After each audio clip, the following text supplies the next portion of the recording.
espero que estés teniendo un muy buen avance en tu semestre y hoy vamos a platicar un poquito de comunicación organizacional para el EGEL Plus. Entonces la idea es que después de este pequeño curso te lleves como una mejor idea de lo que tienes que hacer en este examen y que veas que comunicación organizacional realmente no es gran cosa, simplemente tienes que saber bien lo que va a venir. Y para eso la idea es que en esta presentación veas los conceptos principales y al final veamos una pregunta que seguramente te va a ayudar mucho para saber bien qué viene en ese examen. Entonces vamos a empezar con comunicación organizacional con estos temas. Primero vamos a ver un poquito qué es la organización, las escuelas de comportamiento que haya adentro de las organizaciones, los niveles de comunicación, tipos de comunicación, públicos, interés, filosofía organizacional, cultura organizacional, clima laboral, diagnóstico y plan estratégico de la comunicación. Y finalmente vamos a tocar algunos otros temas que sabemos vienen en el examen y que a muchas personas luego se les pasa por alto, pero es importante que lo sepan porque pues nunca sabes en el EGEL que puede venir. Entonces lo mejor es prepararte con la mayor cantidad de temas posibles para que no te tome por sorpresa. Entonces te estarás preguntando por qué estoy haciendo esta presentación así con voz baja, y la realidad es que tal vez así me pongan más atención y yo cuido un poquito mi voz también. Entonces esa es la razón real. Hay otro video de comunicación organizacional que pueden ver en este mismo canal con voz normal y pues va a tocar casi lo mismo, pero estoy haciendo este video porque quiero cuidar mi voz un poco y para darle una actualizada a estos temas. Entonces vamos a empezar con el primero. ¿Qué es la organización como tal? Entonces, ¿qué es una organización? A grandes rasgos, una organización es un grupo de dos o más personas en donde se establecen objetivos en común a los cuales quieres llegar. Entonces, una organización puede ser desde una familia hasta una empresa transnacional. Y hay muchos tipos de organizaciones, pero para el Ceneval las tres principales son aquellas que son públicas, privadas y del tercer sector. Entonces, ¿qué es una organización pública? Pues básicamente son los organismos de gobierno y el gobierno en sí. En México, por ejemplo, todas las secretarías que tenemos y todos los distintos organismos que dependen del gobierno son organizaciones públicas. Entonces, como puedes entender, pues cómo es el gobierno, sus objetivos son muy distintos a los que tienen las organizaciones privadas. Cuando estamos hablando de organizaciones públicas, el objetivo principal es servir a, en este caso, la ciudadanía. Y entonces sus objetivos son completamente distintos a los que tienen las organizaciones privadas, que vamos a llamarlos como de lucro. Entonces la enorme mayoría de las organizaciones privadas tienen derecho a buscar ese lucro y claro, la forma en que se organizan es distinta, pero se puede parecer a las organizaciones de tipo pública. Entonces eso es importante para el Ceneval. Finalmente tenemos las organizaciones del tercer sector. Y estas organizaciones son básicamente las ONGs que conocemos, Greenpeace, Teletón, etcétera, en México, que tienen muchos años operando y que de nuevo sus objetivos son completamente distintos a lo que hace el gobierno, a las públicas y a las organizaciones de corte privada. Entonces realmente las organizaciones del tercer sector están ahí para vincular aquellos aspectos que ni el gobierno ni las organizaciones privadas pueden hacer. Entonces estas ONGs sirven como un tipo de puente entre lo que haría una y otra parte, pero simplemente o no tienen tiempo o dinero o disposición para hacerlo. Entonces las ONGs, digamos que le ayudan a las organizaciones, al gobierno, o sea, a las organizaciones públicas y a las privadas a cerrar esa brecha que existe entre ambos. Ahora vamos a ver un poco de las escuelas de comportamiento organizacional, y esto es muy importante porque el Ceneval de pronto te puede hacer preguntas que definan a una organización clásica, humanista o sistémica y tú tengas que saber cómo responder a ese cuestionamiento a partir de lo que se te está pidiendo en la pregunta. Entonces vamos a ver muy a grandes rasgos esto porque nos podrá llevar mucho tiempo, pero es importante que lo sepas a grandes rasgos para saber qué tipo de qué tipo de plano, qué tipo de respuesta dar a partir de cómo se define una organización de acuerdo con el Ceneval. Entonces la primera y la más grande de todas es una organización de tipo clásica. Una organización de tipo clásica lo que tiene es que todos los, digamos que la estructura que tiene la organización sigue modelos que están definidos desde hace muchos siglos, incluso en las distintas formas en que los seres humanos nos organizamos. Y esas tres grandes organizaciones seguramente las conoces, que son la iglesia, el ejército y las universidades. Entonces, como puedes ver, tienen una jerarquía muy clara estas organizaciones. Por ejemplo, en tu universidad seguramente hay un rector. En el ejército, bueno, está el comandante supremo. Y en la iglesia hay una cabeza muy clara que es el papa.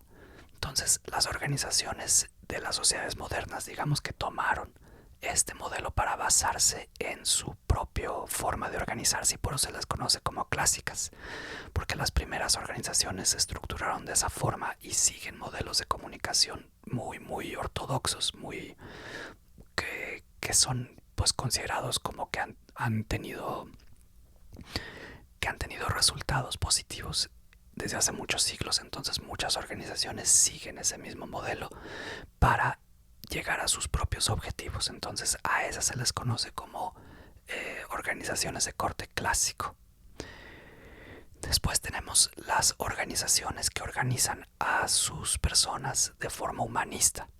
Entonces, a diferencia de la estructura clásica en la escuela humanista, digamos que la organización no está en el centro, sino está el ser humano. Y esto es importante, ¿por qué? Porque las organizaciones clásicas se entiende que su funcionamiento es sumamente piramidal y que lo que debe privilegiarse es el funcionamiento de la propia organización y no necesariamente el bienestar de las personas que trabajan adentro de esa organización.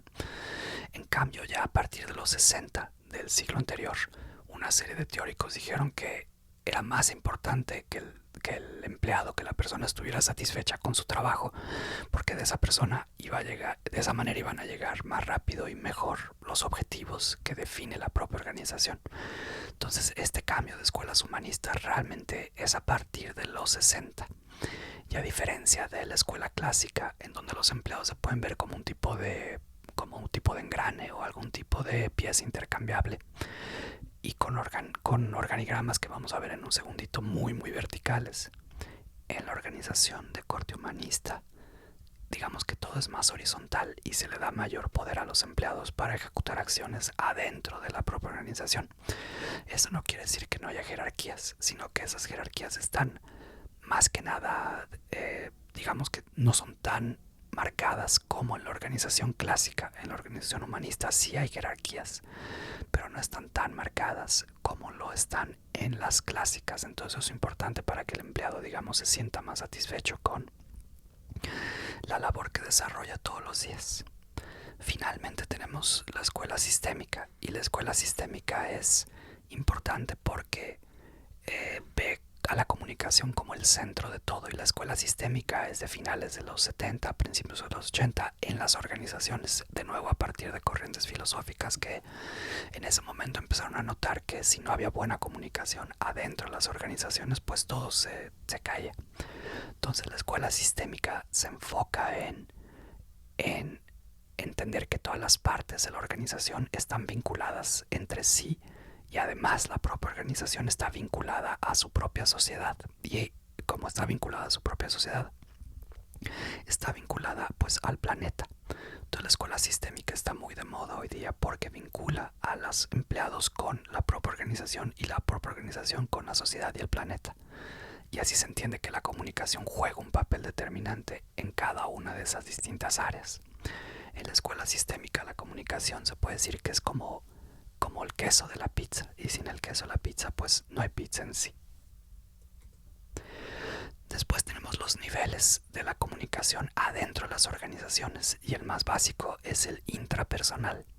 El intrapersonal, acuérdate, es el tipo de comunicación que desarrollamos las personas con nosotros mismos. Entonces, las autorreflexiones que tenemos todos los días con nosotros se les puede llamar comunicación intrapersonal.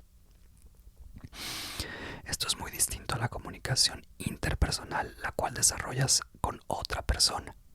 Entonces la comunicación interpersonal es la que tienes con una persona que en la organización puede ser un colega, puede ser tu jefe, puede ser tu compañero de área. Esa es la comunicación interpersonal. Después tenemos la comunicación grupal, que es básicamente la que desarrollas con tu equipo de trabajo. Y la comunicación organizacional, como bien dice el nombre, es la que va a lo largo de toda la estructura de la organización, de la institución en sí. Es decir, los distintos grupos de la organización desarrollan ese tipo de comunicación para llegar a sus objetivos acordemente. Finalmente tenemos la comunicación masiva, que es generalmente la que la organización ejecuta hacia afuera. ¿Qué es lo que la organización quiere dar a conocer hacia afuera de su propia organización? Y a eso le vamos a llamar comunicación masiva. Y vamos a ver un poquito más adelante cómo a qué niveles está ligado, pero esencialmente lo que tienes que saber de los niveles de comunicación de las propias organizaciones es esto que acabo de explicar. Como decía, tenemos comunicación interna y también tenemos comunicación externa. El tipo de comunicación interna es aquella que se da adentro de la organización y se da generalmente con herramientas de la propia organización como el correo electrónico, el tablero de anuncios, las reuniones, los eventos que hace la propia organización adentro de sí para que los empleados sepan cómo se está llevando a cabo las acciones estratégicas de la propia organización y sepan hacia dónde deben avanzar. Entonces la comunicación interna es sumamente importante porque se trata de levantar el ánimo y tener el ánimo lo más alto posible con los propios empleados de la organización. Entonces por eso la organización interna es sumamente importante adentro de todas las organizaciones. Después tenemos la comunicación externa, que si bien no todas las organizaciones la desarrollan, para el Ceneval es una parte esencial. Entonces el Ceneval asume que la comunicación externa es aquella que se da cuando la organización quiere dar a conocer ciertos aspectos de sí hacia afuera. Y para eso va a utilizar distintas herramientas que tienen que ver mucho con la carrera de comunicación y que tú tienes que dominar ya a estas alturas, como al derecho y al revés, como por ejemplo escribir boletines, saber cómo hacer una campaña publicitaria, saber que un espectacular se debe colocar de esta forma en esta calle bajo estos lineamientos. Es decir, la comunicación externa tiene que ver con medios de comunicación masivos, todo lo que va hacia afuera de la organización. Y por eso es tan importante, porque claro, una está vinculada a la otra, y si tienes una mala comunicación interna, eso se va a reflejar en una mala comunicación externa. Entonces esto es sumamente importante para el Ceneval. Después tenemos nuestros públicos de interés o stakeholders, es decir, con quién nos vamos a comunicar cuando estamos haciendo comunicación de las que acabo de explicar. Entonces, obviamente, los públicos internos son los que están adentro de mi organización y son públicos pues sumamente importantes porque, como dije hace un segundo, de lo que se trata es que estén satisfechos y tengan el ánimo alto y haya un buen clima, tengas un buen clima organizacional adentro de tu propia organización para que la gente vaya satisfecha y contenta a trabajar y con eso se logren los objetivos de la manera más eficiente posible. Los públicos externos son aquellos que están afuera de la organización y como están afuera de la organización pues hay una cantidad muy diversa de ellos, como por ejemplo bancos, gobierno, otras empresas competidoras tal vez. Los públicos externos son, como digo, sumamente diversos y están ligados más que nada al objetivo que busca esa organización en sí al desarrollar un plan de comunicación que vamos a ver un poco más adelante. Los públicos mixtos son aquellos que tienen un pie adentro y un pie afuera de la organización. Por ejemplo, pueden ser, digamos, en una universidad, pueden ser los estudiantes que están adentro estudiando algún programa universitario, pero también tienen un trabajo adentro de la propia universidad. Entonces son tanto estudiantes como empleados y a eso la comunicación organizacional lo define como públicos mixtos. Y lo importante que debes saber aquí es que para cada uno de estos públicos se deben desarrollar planes estratégicos que se les comunique a estos públicos aquello que es importante para ellos y que la organización quiere conseguir con cada uno de estos públicos. Entonces El papel de la comunicación es sumamente importante en cada uno de estos públicos internos, externos o mixtos para desarrollar planes estratégicos que se lleven a cabo como de la manera más clara para que se consiga aquello que se quiere conseguir con cada uno de estos públicos.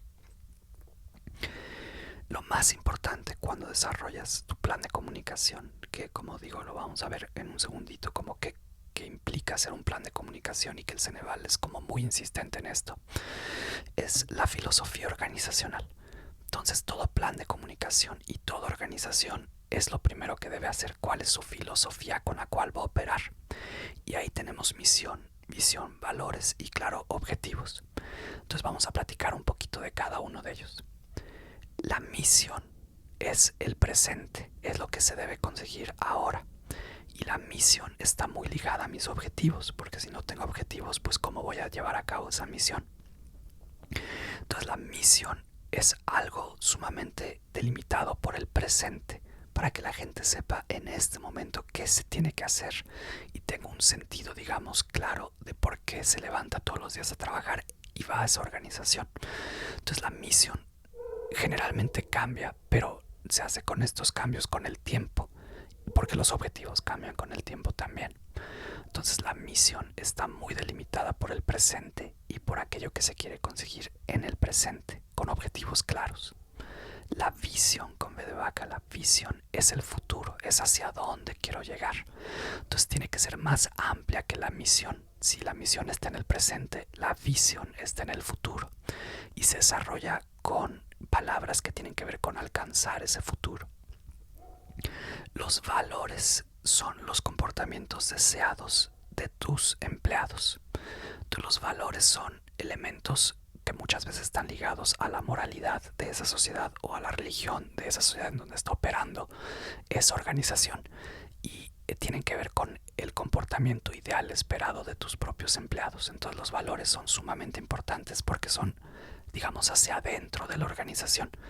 La organización trata de imprimir sus valores en sus empleados porque eso es como ellos ven el mundo y entonces tienen que seguir ciertos parámetros para que tengas armonía tanto adentro con tus empleados como con los empleados desarrollan afuera de la propia organización.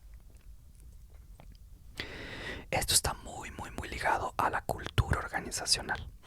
La cultura organizacional tiene tres aspectos sumamente relevantes que son la identidad, la imagen y la reputación. La identidad es algo que se desarrolla con el tiempo y tiene que ver con cómo te presentas y cuáles son las acciones que le dan sentido a esa organización a través de una cultura. Entonces, como puedes ver, la identidad es algo sumamente como difícil de conseguir porque tarda mucho tiempo en desarrollarse, así como lo tarda en una persona. Es exactamente lo mismo que una persona tarda en desarrollar su propia identidad y tiene que ver en la organización cómo se presenta, es decir, el aspecto visual y qué tipo de prácticas desarrollan adentro de la propia organización, es decir, la cultura de esa organización. Entonces esto lleva tiempo y por eso la identidad es tan difícil de cimentar, de plantear, de solidificar, porque requiere de estos dos variables para que se desarrolle con el tiempo. Muy ligado a esto tengo la parte de la imagen de mi organización, que esencialmente tiene que ver con logotipo, imagotipo y aquellos elementos como digamos más superficiales con los cuales yo quiero dar a conocer qué es lo que hago allá dentro de esa organización. Entonces generalmente la imagen se puede cambiar con mucho mayor rapidez que la identidad de la organización.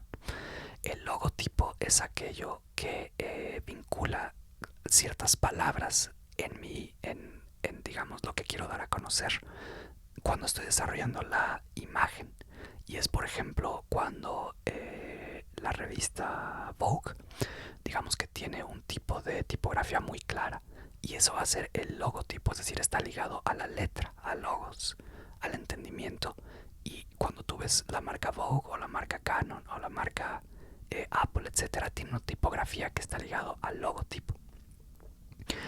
El imagotipo generalmente es la parte que tiene, como dice el nombre, algún tipo de ilustración, algún tipo de imagen que identifica claramente a esa organización sobre otras o diferencia esa organización sobre otras.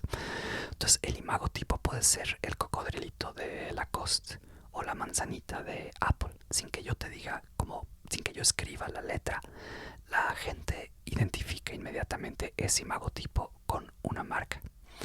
Entonces hay muchos otros tipos digamos, de elementos. Está también el ISO logo, en donde se identifican distintos elementos para dar a conocer, digamos, algunas abstracciones de esa marca, entre otros. Pero digamos, lo más importante aquí, y esto está mucho más ligado a publicidad, es el logotipo y el imagotipo. El logotipo es más la letra, el imagotipo está mucho más ligado al aspecto visual que ve la gente, es decir, a una imagen.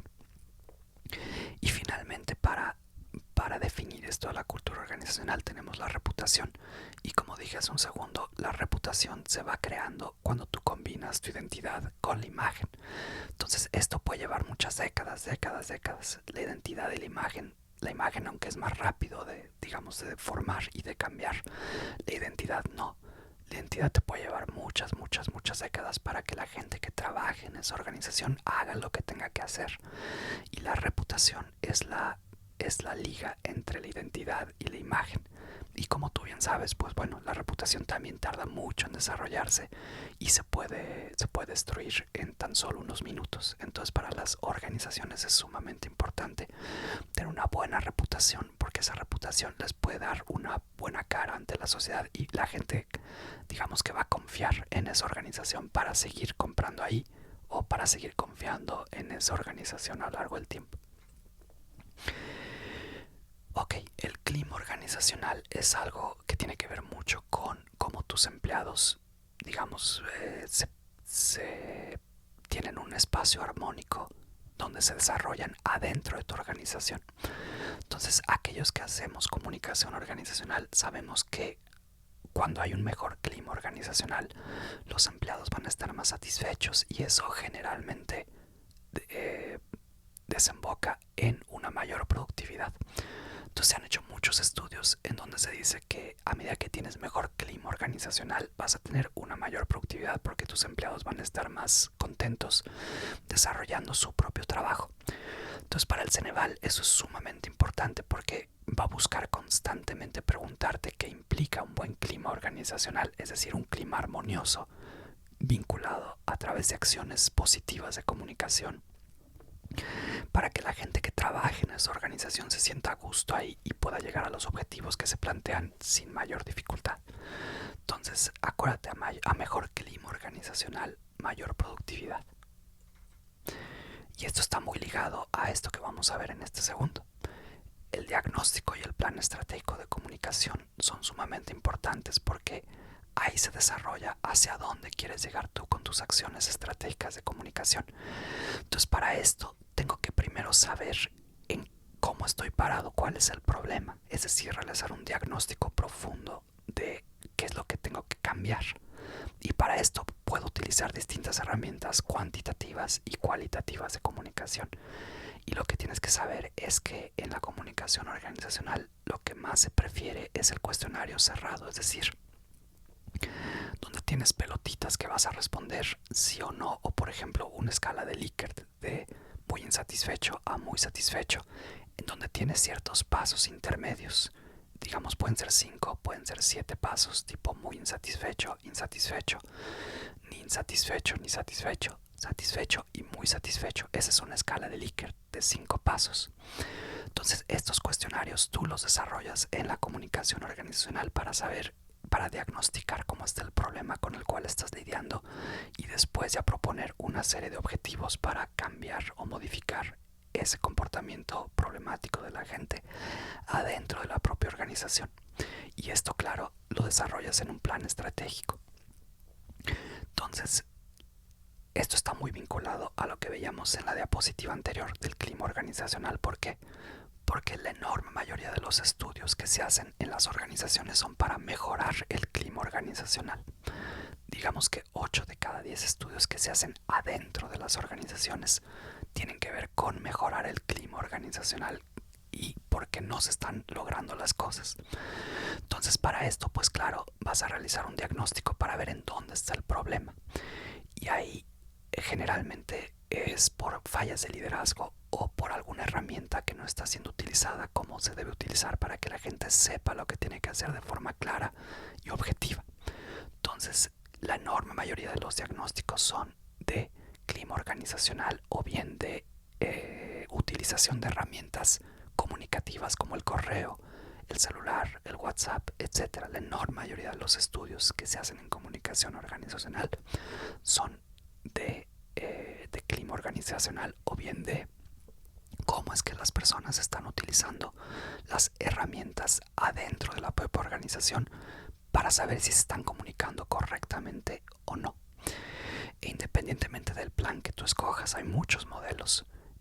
Tal vez el plan más sencillo es este de diagnosticar, accionar y planear, comunicar y evaluar todos los planes que vas a ver en distintos libros de comunicación organizacional.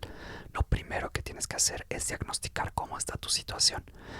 Después, digamos que haces una serie de acciones ligadas a tu planeación con objetivos SMART, que son objetivos que deben ser específicos, medibles, alcanzables, realistas y temporales. Esos son los objetivos SMART. Es bien importante esto porque el Ceneval sí te lo va a preguntar. Entonces tienes que diagnosticar primero, después realizar una planeación con acciones ligadas a objetivos que son bajo estos parámetros. Obviamente después vas a comunicar aquello que tienes que hacer y finalmente evaluar. ¿A quién le tienes que comunicar este plan? Pues generalmente es a tus empleados.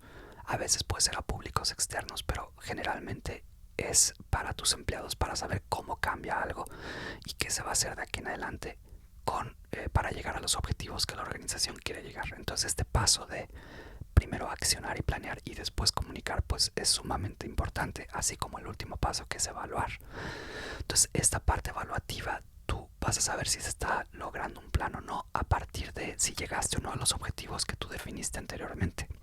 Entonces esta parte de evaluación muchas veces tiene que ver con aspectos numéricos. Por ejemplo, si tal post en Twitter llegó a 3 likes, 10 likes, 30 likes, lo que tú definas, para saber si se están llegando a los objetivos o no a partir de una medición como claramente accesible a esa medición. Aquí hay otros aspectos a considerar que también son sumamente importantes y que debes saber. Entonces, antes de pasar a la última slide, es decir, a la parte de la pregunta muestra que vamos a ver, hay otros aspectos muy importantes que tienes que considerar para el Ceneval.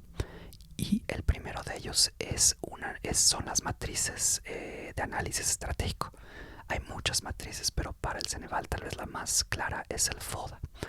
El FODA, como sabes, se utiliza generalmente en publicidad y en mercadotecnia y básicamente es hacer un análisis en un plano cartesiano de 4 cuadrantes en donde se especifican las fortalezas de tu organización, las oportunidades de tu organización, las debilidades y las amenazas. Las fortalezas son internas, lo mismo que las debilidades, y las oportunidades y las amenazas son externas. Entonces las fortalezas, tú lo que haces es escribir cuáles son las fortalezas de tu organización. Las escribes en este plano cartesiano, así como escribes también tus oportunidades ligadas a factores externos que tal vez tú puedes aprovechar. Entonces las oportunidades tienen que ver con cómo es que la organización puede aprovechar una coyuntura externa para llegar más rápido a sus objetivos o de manera más eficiente. Las debilidades, como dije hace un segundo, son internas y tú las escribes a partir de un análisis realista de cómo está tu organización parada.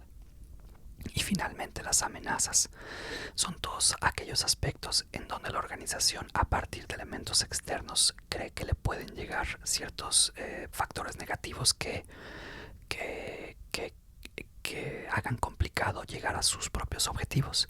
Y lo más común, por ejemplo, en merca y en publicidad, pero también en organizacional, es bueno un competidor externo que vende refrescos igual que tú, o que vende papel, o que vende una tiendita de la esquina. Entonces, claro, esa es una amenaza para tu organización si tú tienes una tiendita en esa misma calle. Entonces, como puedes ver, este análisis estratégico es muy sencillo y es el que Ceneval utiliza con mayor frecuencia, pero hay muchos otros tipos de matrices de análisis estratégico, pero el más popular es sin duda el FODA. Después tenemos los organigramas y a últimas fechas los organigramas han sido muy utilizados en los reactivos del Ceneval. Entonces esto es muy importante que lo estudies tú como con mucha calma, que veas distintos recursos de internet, que platiques con aquellas personas que saben de estos organigramas de comunicación organizacional, porque parece que en el EGEL Plus el Ceneval está preguntando mucho de esto. Entonces el organigrama, el más popular es el organigrama vertical, es el organigrama en donde, digamos, hasta arriba hay una cabeza y hay distintos cuadritos abajo de ese organigrama y se establecen tanto las funciones como las áreas como los nombres de aquellas personas que están desarrollando una función específica en ese lugar. Entonces el organigrama vertical, como dice el nombre, es sumamente estructurado y tiene tanto el nombre de la persona que hace eso como el área en donde trabaja esa persona. Después tenemos el organigrama jerárquico funcional, y ese organigrama jerárquico funcional, a diferencia del vertical, no necesariamente tiene los nombres de las personas que desarrollan ahí esa función. Entonces el jerárquico funcional está más ligado a que sepas la jerarquía de trabajo en ese lugar, pero no necesariamente te va a colocar el nombre de la persona, sino en qué área está y qué función tiene esa área. Después tenemos el organigrama horizontal, que tiene que ver muchas veces con hacer más eficiente un organigrama que puede ser muy grande o muy impresionante, digamos, para alguien que va a trabajar ahí. Entonces el organigrama horizontal simplemente coloca una cabeza y abajo de esa cabeza coloca todas las áreas como en la misma jerarquía, para que sea menos impresionante a alguien que tiene que ver ese organigrama por primera vez. Entonces el organigrama horizontal, hasta arriba hay un cuadrito con una cabeza y abajo están como todos los distintos rangos jerárquicos sin mayor diferenciación. Esto está también muy ligado a los organigramas de corte circular, en donde la persona que tiene liderazgo está en el centro y todas las áreas están alrededor de esa persona, que puede ser el directivo o la cabeza de esa organización. Entonces el organigrama circular es raro verlo, pero sí existe, y bueno, para el Ceneval también es una variable importante que debes saber. En el centro está, digamos, la cadena de mando más clara, y alrededor de esa cadena están todas las áreas que le ayudan a desarrollar los objetivos estratégicos a esa organización. También otro aspecto sumamente importante son los tipos de liderazgo que existen, y aquí tenemos el autocrático, que es en donde hay un líder que tiene como una voz muy fuerte y le dice a la gente qué tiene que hacer y no le importa cómo lo hagan, pero lo tienen que cumplir. Entonces los líderes autocráticos son aquellos que tienen como un poder de mando muy fuerte, muy claro, y las demás personas que trabajan en esa organización deben seguir eso, porque si no, pues básicamente los corren.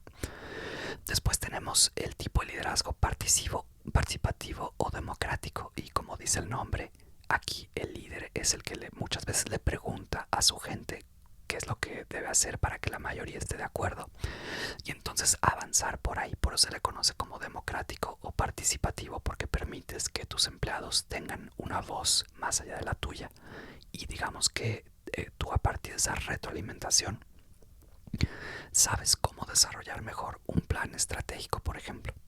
Después tenemos el líder marcapaso, y el líder marcapaso es aquel que está checando constantemente cómo vas con tus tareas. Entonces el líder marcapaso lo que debes saber es si vas en el 30% de avance, en el 45%, en el 70% de avance. Ese es el líder marcapaso, el que está checando constantemente cómo vas.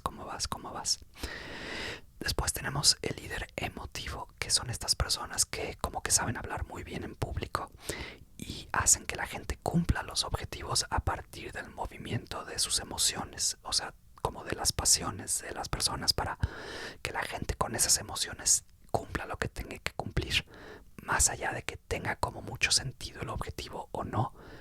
Las personas que hablan muy bien frente a ciertos públicos tienden a mover las emociones de la gente, entonces así logran los objetivos con mayor facilidad, y pues obviamente está muy ligado al carisma que tiene ese líder.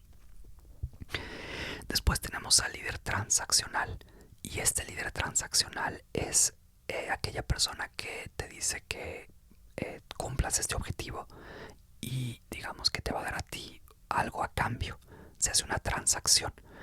Entonces, por ejemplo, ese es tipo de líder que tú le pides que descansar un viernes y ese líder te dice, ok, pero necesito entonces el reporte para el jueves. Entonces, así logra que se cumplan los objetivos y que los empleados estén satisfechos a través de una transacción en donde ambas partes ganan. Finalmente tenemos la tipología organizacional, por si te la pregunta el Ceneval. Básicamente hay burocrática, meritocrática y adocrática, es decir, cómo se junta la gente en esos lugares. Y la burocrática, pues como dice el nombre, tiene que ver con qué es lo que hace un agente en ese lugar, cuál es su función, qué tipo de función tiene esa persona ahí.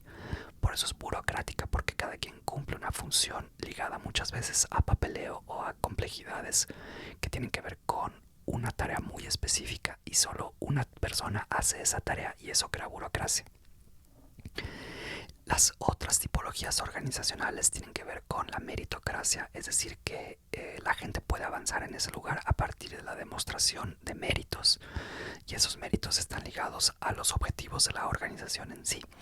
Entonces, la meritocracia es cuando tú le ayudas a tu organización a cumplir ciertos objetivos y los líderes, digamos, notan eso, entonces hay mayor mérito en tu caso y así puedes ir avanzando en esa organización.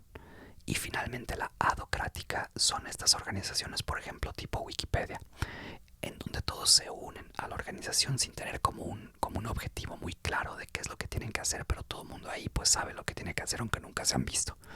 Entonces en Wikipedia el ejemplo más clásico es que yo puedo ser un editor de Wikipedia y alimentar esa biblioteca digital y aunque yo nunca he conocido a los otros editores, sé cómo se debe hacer para, digamos, que todo el mundo pueda aprovechar Wikipedia.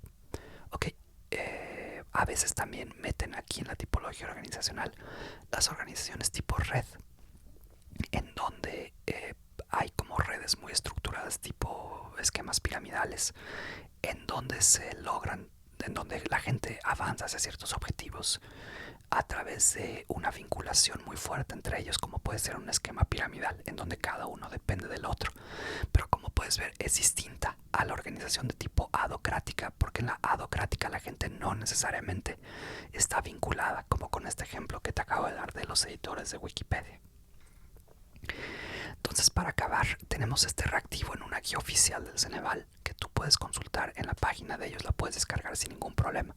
Entonces quiero que leas la pregunta y te voy a dar unos segundos para que la leas y seguramente te vas a dar cuenta que esta pregunta puede estar tanto en la parte de publicidad como en la parte de productos comunicativos, como en la parte de comunicación organizacional. Entonces no te asustes porque esto es normal, para el Ceneval esto es normal. El Ceneval asume que tú sabes de todas estas áreas y es muy común que el Ceneval incluya distintas preguntas de distintas áreas en tu examen. Entonces, por ejemplo, esta, léela unos segundos y aquí ahorita te digo cuál es la respuesta y por qué.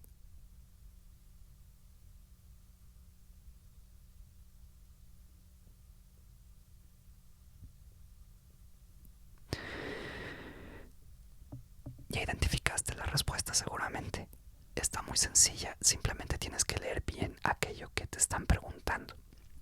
Entonces cuando el Ceneval te dice identifique el recurso que debe utilizarse, es identifique la herramienta que debe utilizarse. Y como puedes ver, te están preguntando por el objetivo que se quiere conseguir por ese público, como lo puedes ver acá arriba. Sí, aquí te están diciendo el objetivo es que este público aprenda sobre la historia de los autos y sus innovaciones y quienes han marcado distintos hitos en el automovilismo. Un hito es como algo muy importante. Entonces, a partir de esto tú defines cuál es la mejor herramienta cuando se busca crear un micrositio en donde los niños aprendan sobre el automovilismo. Entonces, como puedes ver, te están preguntando cuál es la mejor herramienta para que se logre el objetivo más rápido, en este caso con esos niños. Entonces, para el Ceneval es muy común mostrarte todas estas distintas herramientas y que tú elijas cuál es la herramienta correcta y con eso la respuesta correcta. Entonces, aquí te ponen microblog, animación y minijuego. El microblog es básicamente lo que tú y yo conocemos como Twitter. Entonces Twitter es esencialmente un microblog porque la gente coloca textos cortos o por ejemplo una imagen, o por ejemplo un video, y lo deja ahí de manera rápida, de manera directa, para que la gente interactúe. Entonces un microblog es lo que tú y yo conocemos al día de hoy como Twitter. Después tenemos animación, que es como cualquier animación que has visto en internet. Y finalmente tenemos minijuegos. Entonces estos minijuegos, como puede ser por ejemplo memorización de cartas en internet, puede ser seleccionar la respuesta correcta. Estos minijuegos lo que más involucran a la gente es con su interactividad con la propia herramienta. Entonces en esta pregunta en particular la respuesta es minijuego, porque así vas a mantener a los niños más identificados, o sea, con más tiempo en la página, y así le van a decir a sus papás, a sus padres, que vayan a ese lugar para intercambiar un souvenir a partir de lo que consiguieron en ese minijuego. Es decir, tú puedes poner, si consigues 100 puntos, te damos una paleta, te damos una estampa al entrar, aquello que tú definas a partir de tus objetivos organizacionales. En este caso, para que la gente vaya a ese museo y pase el mayor tiempo posible, y pues con eso tengas un museo exitoso. Entonces, como puedes ver, está muy ligado a la comunicación estratégica esta pregunta, pero también está muy ligado a publicidad y mercadotecnia. Entonces, como dije hace un segundo, no te asustes si ves estas preguntas en distintas partes de tu examen, porque el Ceneval asume que debes saber tanto de organizacional como de publicidad, como de periodismo, como de publicidad organizacional, periodismo y productos comunicativos. Entonces, como puedes ver, esta pregunta puede estar al menos en tres: en productos comunicativos, en publicidad y en comunicación organizacional, porque se están definiendo objetivos y esos objetivos se consiguen a través de una herramienta en donde se acciona a través de un comportamiento específico de un público específico al que quieres llegar. Entonces esto es normal para el EGEL Plus, para el Ceneval, esto es normal, y ellos asumen que tú ya sabes cuál es la respuesta correcta a partir de estas delimitaciones. Entonces, bueno, espero que te haya servido este breve repaso, espero que entiendas como por qué es importante la comunicación organizacional y cuál es el objetivo que el Ceneval busca con esto. Espero que te haya servido mucho y espero que tengas una excelente preparación para tu examen EGEL Plus. Gracias.